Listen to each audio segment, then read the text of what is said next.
Okay, so this demonstration is on Net's new HCE and tokenization service. This is a mobile payment solution, and this device is the Samsung S6. Very nice device, I would add. So all we're going to do here is we're going to do a payment on a standard Ingenico point of sale terminal, which is a contactless terminal. So we're just going to set up the transaction here, and then I just take my phone and I just tap, and the transaction is now approved. In addition to the NFC capability, we have 4 different use cases that we've developed using BLE and QR code, which again can be upgraded on a standard Ingenico terminal. So we're going to just start off with a low value transaction, which won't require any validation, which will be quite a speedy transaction.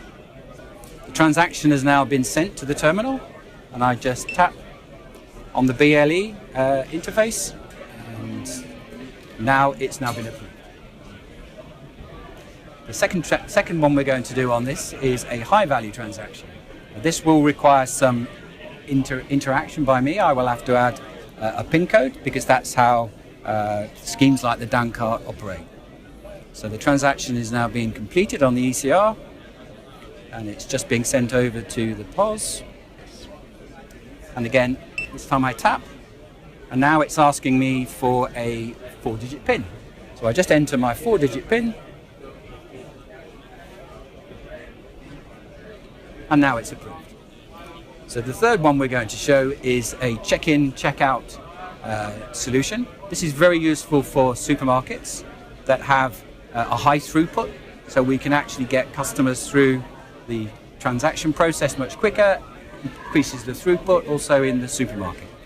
So this is the process of making the payment. So I'm just going to check in. So now I'm in the process of packing my bag.